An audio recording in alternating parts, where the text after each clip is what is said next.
What's young, blue, and spits out lightning bolts? Young blue dragon. Coming up next.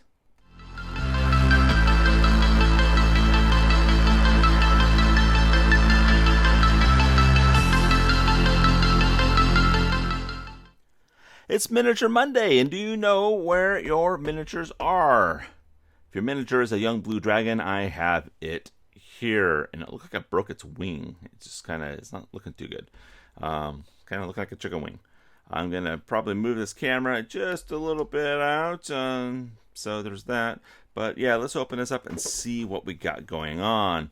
This I picked up at my local game store, Guardian Games, for $14.99.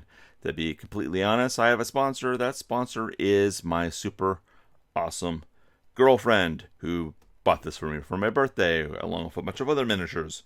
So thank you, super awesome girlfriend. And this is what it looks like if it is painted by a computer. So there's that. It looks like they did the horns the same color as the inside of the wings. Okay.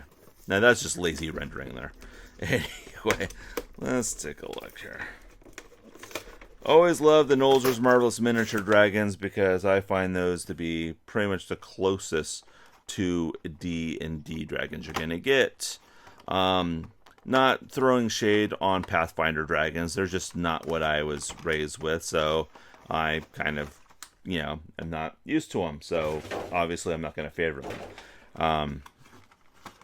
But I should probably get over it, and I think Pathfinder probably is a great game if I were to play it. Never played a game of Pathfinder. I did laugh my ass off when Pathfinder basically, this is really in there by the way, Pathfinder basically outsold 4th edition D&D when 4th edition D&D came out. I love the fact that that crappy ass rule system got their asses kicked by a third party publisher. So that's cool. Way to go, guys. So yeah, I'm not liking this wing. I'm gonna have to do the hot water treatment and bend it out. And the thing about it is with the packaging, you can tell there was more room for the wing. It just, the way it got stuffed in there, it just pressed it closer to the body. So not essentially a deal breaker. It's just going to take a little bit of extra effort for me to get that to look a little bit more natural. Looks like he slept on the wrong side and he's still trying to work the cramp out, Very detailed. Very detailed. This is probably one of their more detailed dragons. Lots of concaves, lots of texture. This would take to glazes and contrast paints very well if you're the type of person that does that. I can see somebody having a lot of fun with an airbrush on this. I have an airbrush, I'm just rubbish at using it, and until I devote the time to train to learn how to use it, I just don't. So, but yeah, that's pretty much what we got here. So, the base. Okay, so, we all got to start somewhere. So let's start with the base. Let's drop the base. Get it? Inch-wise, we are dealing with a 3-inch round base. Now, we go over to our metric system. For our friends that don't live in the United States, that's going to be a 75 millimeter or a 7.5 centimeter base. So that's what we got going on there. As far as the dragon itself, I have a height, if I can quit hitting my light rig. The funny thing is I have a new light rig. I just haven't hooked it up yet. Yeah, laziness in action. We're dealing with almost 4 inches in height, from the tip of the broken wing to the base. And as far as the metric system goes, we're rocking right almost 10 centimeters. So not too shabby.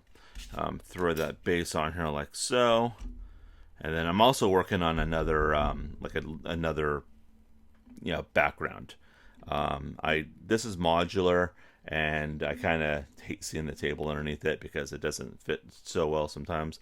So I'm actually going to work on one solid piece for a backdrop here, just to for something cool.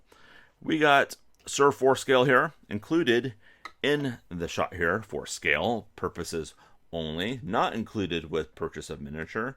However, you can pick that up at Reaper Miniatures. His real name Sir Garrick the Bold. Did a video on him, so check that out if you want. And then yeah, would I buy this again? Absolutely. Even with the fuddled up wing, do the hot water cold water trick. You're right as rain. To be honest with you, these things, you want to scrub it down with some dish soap and a toothbrush anyway. So while you're at it, just straighten the wings out. Really not that big of an inconvenience. I just like to complain. Almost at 700 subscribers. Thank you. I still won't get paid by eBay after 700 subscribers. The closest thing I have to a sponsor is my girlfriend buying miniatures for me, which is very nice of her. And my boss's checks don't bounce either, so that's also encouraging. If you want to see any of these things painted, I don't necessarily make painting videos. There's a lot of people out there who paint these way better than I can with way little effort and have all the time in the world to edit that sort of video. Go watch those guys. I have Instagram, and if you check out my Instagram, it's just at Dr. Drzomb, exactly how it's spelt on my channel here, at Dr. Drzomb, and I include painted miniatures photos on there. Sometimes I make buttons, so I have buttons on there. Depends if I'm just kind of remembering to post them up there or not. And then also just a bunch of memes on how I really don't like paying taxes. So if you get a chance to check that out, check that out. I don't know. I at one point in time I checked it maybe every 4 months or something. More people follow it. I'll just post a bunch more stuff on there. I'm always painting. Anyway, thank you for watching, and happy Labor Day.